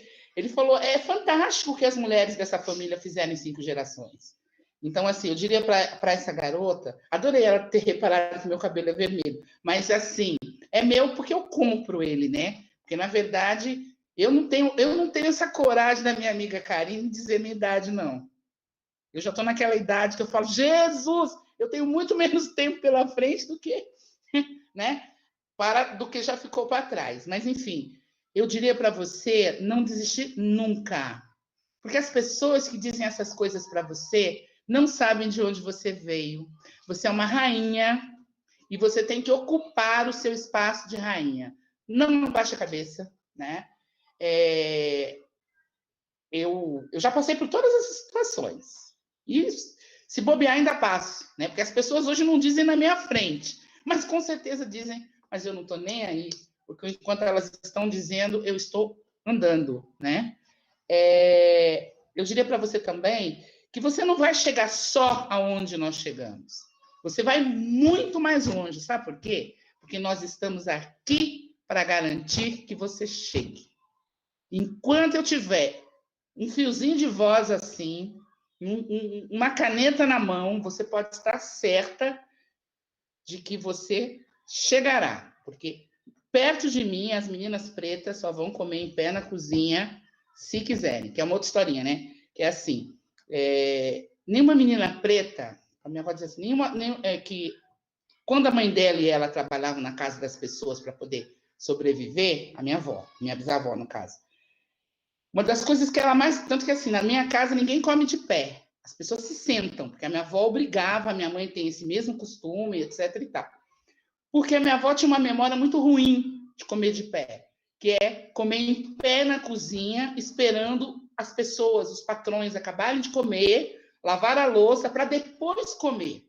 Como ela era criança, 9 anos é criança ainda, a mãe dela dava comida, mas fazia ela ficar de pé, para que as pessoas não percebessem que ela já estava comendo. Você só podia comer depois que lavasse a louça na cozinha. Então, a minha avó dizia assim para mim, eu tinha 15, depois eu tinha 20. Todas as vezes que eu quis desistir, a minha avó dizia assim para mim, você quer comer em pé na cozinha? Você quer ser empregada das pessoas? Não, não quero. Primeiro que eu não sei fazer nada, gente. Eu confesso aqui para vocês que eu sou... Esse é um problema que eu tenho. Não é que eu não sei, eu não gosto. E aí, é isso. Sabe? Eu acho que a gente tem que fortalecer as nossas meninas, e aí a gente está aqui, eu, a Karine, a Gabriela, a Maria do Carmo, a Cristiana, a Gil e toda essa mulherada linda que está aí para garantir que essas coisas não aconteçam, sabe? Essas violências. Agora, existem algumas coisas que a política pública pode fazer. Por exemplo, uma das coisas que eu tenho lutado, não tenho conseguido até hoje, mas vou conseguir uma hora, é que os livros didáticos comecem a contar a nossa história também. Comece a apresentar para as nossas crianças os heróis que nós tivemos durante todo o processo, né? Que as escolas comecem a escolher como noivas, meninas pretas e fora do padrão, né? O padrão gostosona. Gente, tem mulher preta de todo jeito, tem mulher, sabe? É preciso, e é preciso também que essas meninas vejam mais gente preta em espaços de poder. Isso é uma coisa imprescindível. Porque onde é que essas meninas se veem? Só em espaço de subalternidade. Então, assim, precisamos mostrar mais gente preta. Eu convido a menina, que você deve saber, enfim, quem é, para ela nos acompanhar nas páginas do Instagram. Aí, essa moçada hoje tem tudo quanto é página. Eu tenho um grupo de pesquisa que chama Audre Lorde. Grupo de pesquisa ativista Audre Lorde. A gente tem cota para branco lá, que nem o ILEAE. O ILEAE diz que não tem cota nenhuma, que eles simplesmente não permitem que branco entre lá. O vovô Dilê teve com a gente há 15 dias atrás e disse, nós ainda temos uma cotinha lá. 10% da moçada que entra nesse grupo de pesquisa é branca.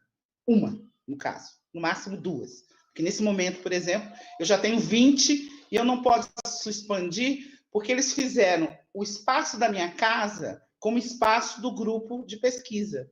E a minha casa não é tão grande assim. É grande, mas não é tão grande assim. Então, eu só posso expandir mais o grupo se eu mudar de casa. É a condição que eles impuseram. Eu comecei mandando no grupo, só que agora eu já não mando mais nada. Eles é que determinam as coisas, etc. e tal. E o Audre Lorde tem essa característica. Quem nós chamamos lá para debater conosco? Gente preta e dissidente sexual, que isso é muito importante também. Essas pessoas travestis, lésbicas, transexuais também precisam ocupar espaço de poder, também precisam de uma caneta na mão para poder efetivamente pautar os seus direitos. Então, o grupo de pesquisa Audre Lorde, ela vai ver um monte de gente preta, todo mundo dando palpite em tudo e fazendo pressão mesmo nesse sentido, de que mais pessoas ocupem espaços de poder para que ela não passe por essas situações. Eu acho uma pauta que é urgente, é formar professores sabendo que o Brasil não é a Suécia, e que até na Suécia e na Suíça tem gente preta, né? Porque tem uma pesquisa da Fundação Carlos Chagas que diz que as crianças pretas, e principalmente as meninas, não são abraçadas pelas suas professoras. E não é porque as professoras sejam ruins, sejam más. Eu não sei dizer. É que está tão naturalizado você ter um afastamento que essas rotinas não vão sendo questionadas. Por que não se questiona? Gente, o Brasil tem sei lá quantos anos. Só eu estou no magistério há 35. Eu não me lembro. E olha que recentemente eu estive na Bahia, recentemente antes da pandemia, tá? Quero dizer isso para vocês. durante uma festa, um processo de festas aí, tradicionais, etc., não tinha menina preta na protagonista. Não tinha. Não era carnaval, era outro tipo de festa. Era festa de julina, não era junina, era julina, na verdade. Nos espaços, pelo menos onde eu passei, que são espaços onde tem mais grana, onde vamos dizer assim, classe média alta, não tinha menina preta, não. E era Bahia, gente. Era Bahia.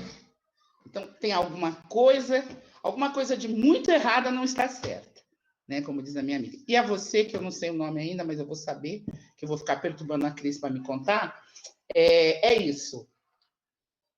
Fique firme, porque nós estamos garantindo que você vai chegar muito mais longe do que eu, a Karine, a Cris, a Gil e a Gabi chegamos. E muito obrigada de ter reparado nos meus cabelos vermelhos.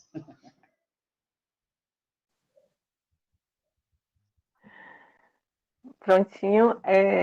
Cris, eu estou aqui também aceitando sua sugestão, o que você tem, né, a nos dizer agora, mas eu queria, então, passar a palavra para a Karine, para ela. A gente pode, então, encaminhar, né, fazer os encaminhamentos finais, a fala final de vocês. Não sei se uns 5 minutinhos. Eu gostaria só de perguntar, para perguntar ao Gil ou às meninas se tem alguma pergunta no chat para elas, né? Porque às vezes tem perguntas lá. Se o público deixou alguma pergunta, porque aqui não tenho como visualizar o chat. Não. Gil, tem alguma pergunta no chat? Digo já, vou consultar as assessoras. Enquanto isso, Karine pode ir falando. Pode falar, então a palavra está com Karine, né? Isso. Então, eu me sinto muito contemplada. Eu queria comentar a primeira intervenção, a segunda, na verdade, porque... A segunda, a primeira, eu acho, que falou, né, que foi contando aquele texto bonito, que uma escrita tão gostosa, né, tão sensível, para falar de como nos percebe, dessa menina. E assim, né, aqui fala do cabelo vermelho de Rosângela. Aquela coisa, eu lembro que, quando eu entrei na universidade, em 2000, ainda não existiam essas afirmativas. Eu fiz 4 vestibulares, estudei a vida inteira em escola pública, enfim, mãe trabalhadora doméstica, operária, essa história, uma família chefiada por mulheres, por essa mulher. E eu lembro que, ao longo desses 4 anos, eu tinha uma única referência na minha vizinhança de estudante universitário, era um rapaz branco que fazia administração. E existia uma conversa aqui na minha vizinhança de que ninguém ia mais na rua para a universidade porque a gente não tinha quem ajudasse a gente. Né? Na minha vizinhança existiu essa conversa. E expectativa também que a gente, enfim, ia ser... O que é que nós não... E tínhamos um destino a cumprir que não era esse, da formação acadêmica e tudo mais. Enfim, nós não cumprimos o nosso destino histórico, né, do ponto de vista dessas pessoas. Mas foi dentro da escola pública também, mesmo sem ter referências, que algumas coisas eu não consigo capturar. Como eu estou nessa fase de rememorar a história, eu fico tentando buscar onde foi que isso surgiu, talvez essa ideia de fazer universidade, né? Então, como isso apareceu na minha vida, talvez fossem esses nãos. Talvez fossem essas as apostas, né? Da prostituição, da gravidez na adolescência, né? De que, enfim, de que a gente não ia conseguir fazer, de que eu não podia fazer universidade, enfim. E aí eu fiz a opção de fazer, e eu lembro que eu fiz 4 vestibulares. É muito vestibular. Hoje, para uma pessoa que tudo indica que ela não tem que fazer aquele esforço. Aí ela faz um vestibular e não passa, faz outro e não passa, faz outro e não passa. Fica difícil você caminhar em frente, porque você começa a ouvir, dá uma parada para descansar, né? Você começa a ouvir, não, você é louca. Como é que você anda 1 hora até chegar ao cursinho pré-vestibular, né? O cursinho era um cursinho de custo acessível, seria o quê? Hoje eu não sei. Na época era R$40, em 2000, né? 99 e 2000, R$40, eu pagava 10. Né? Então, eu andava 1 hora para chegar no cursinho. Então, você é louca. Só sei que quando eu passei no vestibular, e aí eu ia andando e voltava às vezes de ônibus, e dava aula de reforço em casa. Mas eu lembro que, mas ao longo dessa trajetória toda, enquanto tinha essas pessoas que diziam isso, tinha muita gente que ia, sabe, aderindo àquele sonho, e torcendo por aquele sonho. Então, você começa a atrair também muitos olhares no sentido de que, sabe, de gente te empurrando para frente. Mas é muito difícil. Hoje, felizmente, nós, né, minha geração e outras pessoas que vieram antes de mim, antes de muitas dessa, ninguém é ancestral a nossa luta, mas eu fiz parte daquele grupo de estudantes que entraram antes das cotas e lutaram pelas cotas, né? Então, porque a ideia era que outras pessoas, e aí eu lutei para que outras pessoas não passassem pelo que eu passei, porque eu poderia ter ficado pelo caminho, por isso que eu digo que eu sou um peixe empinador contra a maré. Eu tenho colegas que fizeram 8 vestibulares.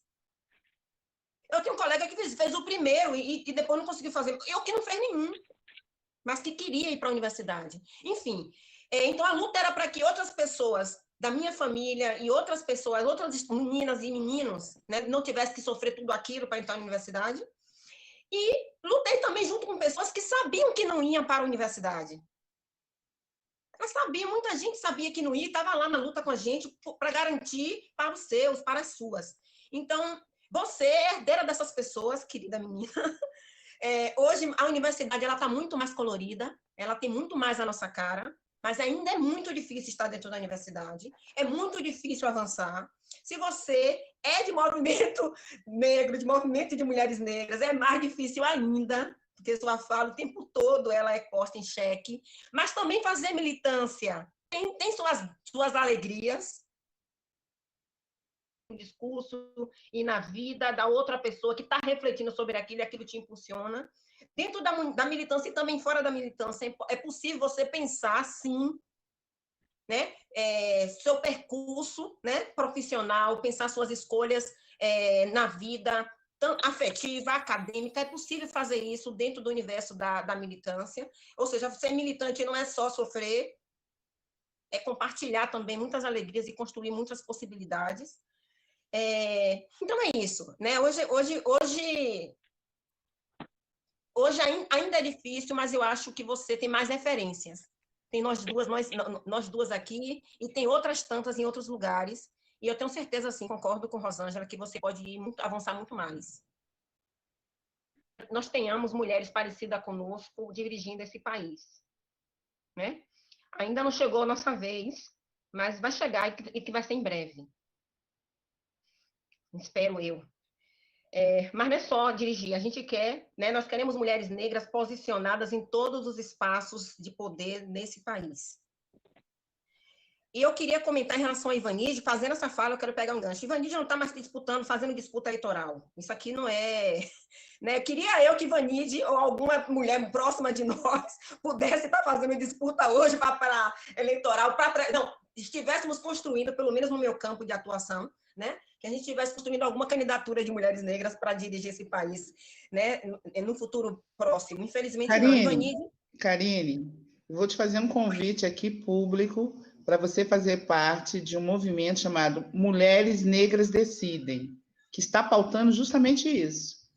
Um movimento de construção de candidaturas de mulheres negras para ocupar espaço ali também, que é um espaço que nós precisamos estar. Está convidada de público, não pode recusar. Tá certo, eu vou te seguir, a gente vai começar.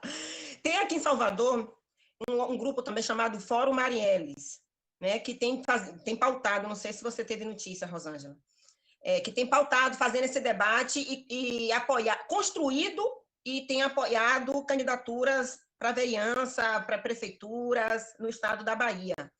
Né? Então, assim, essas iniciativas, elas são fundamentais. Eu quero conhecer, sim, esse grupo e a gente vai conversar, com certeza. Mas a gente precisa fortalecer isso e desse lugar nosso, do lugar de quem pode ver melhor, sim, porque nós estamos na base da pirâmide social e a gente vê do melhor lugar, sim, do lugar mais difícil. E a gente pode propor muito mais saídas transformadoras. Eu não tenho nenhuma dúvida, assim, eu quero falar aqui de Ivanide, só para encerrar essa minha intervenção. Ivanide é uma militante, então, já fundadora do PT, uma das fundadoras, não sei, enfim, está lá no período muito inicial do PT em Feira de Santana, e do movimento negro, e essa é uma referência muito grande, como eu disse. Ela já, por isso, talvez, eu não tenho nenhuma dúvida também que o fato dela, de alguma forma, com todas as críticas que a gente faz ao partido, o Partido dos Trabalhadores, o fato dela também ter feito disputa partidária, ela foi candidata a vereadora, vice-prefeita, isso ajudou a projetar o nome dela, sabe? Mas eu ainda acho que está muito aquém. Se fosse só militância, ela teria menos visibilidade ainda, porque nós sabemos, né? Quem atua apenas no movimento social, enfim, fica mais difícil conseguir uma visibilidade. Mas o fato que está muito aquém, o Santa Bárbara, né, que você perguntou, Gabriela, Santa Bárbara é do marido, não é o nome né, da família dela, da família do marido, que aí ela adota como nome político, ela é Ivanide Rodrigues Santa Bárbara, ela adota como nome político, então Ivanide Santa Bárbara é muito conhecida, tem até uma cidade aqui, vizinha, Feira de Santana, que é o município de Santa Bárbara, mas ela não é de Santa Bárbara, é da família do marido, que nunca foi uma família poderosa na cidade, uma família negra também, então, que nunca teve poder político na cidade. Então, é isso. E aí nós estamos escrevendo a biografia de Ivanide, eu, Reginilde, Elane, Urânia, estamos escrevendo a biografia de Ivanide, porque a gente também quer visibilizar o máximo possível essa referência tão importante para nós, para muitas mulheres e para muitos homens negros também, né? E para muitos brancos que se respeitam também. Então, a gente está nesse processo de construção dessa biografia. Ela completou agora 70 anos de idade e está, enfim, firme e forte, tentando ainda né, pensar a política, construir conosco, nos inspirando. Então, acho que é isso, essa intervenção. Meninas, deixa eu pedir licença aqui, só para dizer que não tem perguntas e que nós temos uma outra mesa daqui a 30 minutos. Sim. Então, eu quero fazer a leitura aqui das participações dos grupos, né? Que participaram conosco durante o dia, e aí depois Gabriela pode continuar conduzindo. Tudo bem, Gabriela? Ótimo. Então, vamos lá. Nós tivemos durante o dia muitas participações. Nas duas primeiras mesas, nós tivemos mais de 300 participações. E aí vocês imaginem o alcance que vai ser esse nosso evento quando a gente jogar no Facebook, que muitas outras pessoas também tiverem acesso, né? Então, de fato, é um evento de uma abrangência muito importante, né? Então, vamos lá. Nós temos a professora Maria de Xique-Xique, a doutora Neuza Cadori presente, o Serviço Social da UFBA, né, de Salvador, um grupo.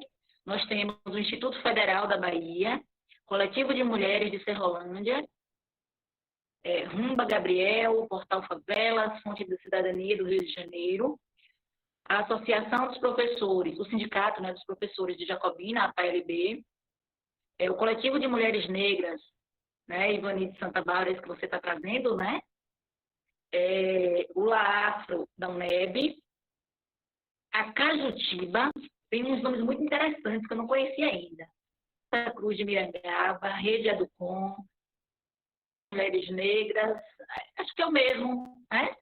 Santa Bárbara, é o mesmo, eu repeti.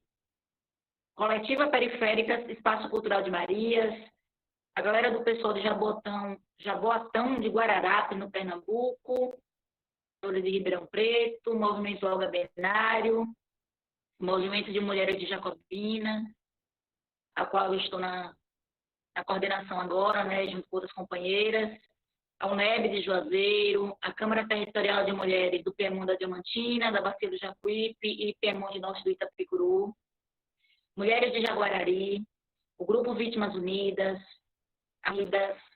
o Coletivo de Mulheres Pilar, Coletivo Viva Dandara, São Gonçalo dos Campos, Rede Mulher Uauá, do Território São Francisco, o Movimento de Mulheres Gavião, Programa Mulheres em Movimento, a CEPLAN aqui, né, a Secretaria de Planejamento do Estado, representado pelo nosso Agente de Desenvolvimento Territorial aqui do Piemonte, Grupo Fertilização in Vitro de São Paulo, Comunidade Fundo de Pasto, Campo Alegre de Lourdes, o agente comunitário rural do Plan Semiárido em Campo Formoso, o movimento COAME, movimento de combate ao abuso no meio espiritual, Ivanise Esperidião, do Mães da Sé, São Paulo, já falei mais cedo também sobre ela na outra mesa, o grupo Sambaobá, o grupo AFEFé Baianá, também de Jacobina, o grupo de pesquisa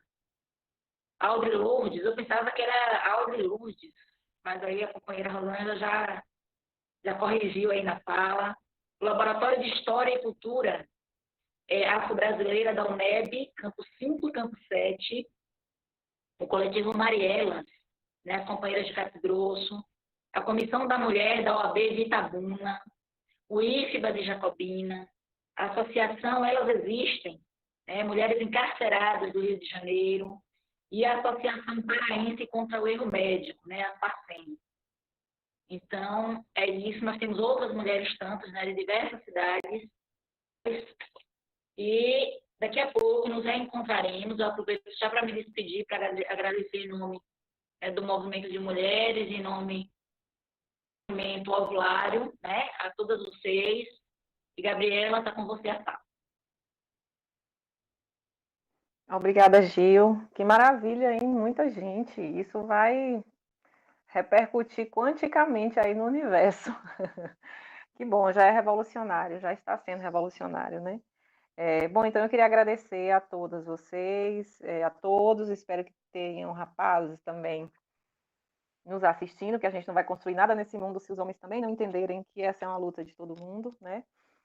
Agradecer de modo muito especial a Rosângela, a Karine, a você, Gil, a Cris, enfim, pelo carinho, acolhimento nessa mesa. E dizer que eu estou com Djamila, assim, pensar os feminismos negros é pensar projetos democráticos. E, nesse sentido, eu queria só registrar a recente decisão do Tribunal Superior Eleitoral ontem, em que pese majoritariamente branco e heteronormativo e classista, mas houve uma deliberação pela obrigatoriedade da paridade do fundo partidário nas eleições, tanto para pessoas brancas e pessoas negras. Então, a partir das próximas eleições, fundo partidário, tempo de rádio, de TV, de propaganda eleitoral, precisa ser pau a pau, Então, 50%, 50%. Isso eu espero que seja, assim como os 30% de candidaturas femininas, seja também o início de uma grande revolução na política, e parabenizar e agradecer enormemente a nossa primeira senadora negra do Brasil, Benedita da Silva, que foi quem fez essa consulta ao tribunal. Então, não veio através de uma lei. Foi uma consulta feita formalmente pela Benedita, e o tribunal, então, decidiu ontem, me parece que por unanimidade, determinar a paridade também dentro do fundo partidário e tempo de TV. Espero que a gente tenha bons frutos a partir disso nas próximas eleições. Tá bom? Então, uma boa noite a todas. Daqui a pouco a gente tem uma outra mesa também muito maravilhosa. E aí eu espero todas e todos, e vamos continuar aí em frente, porque a luta não acaba nunca. Amanhã é um outro dia. Gratidão e até mais. Até daqui a pouquinho. Lembrando que daqui a pouco vamos discutir violência digital contra as mulheres. Até já. Isso.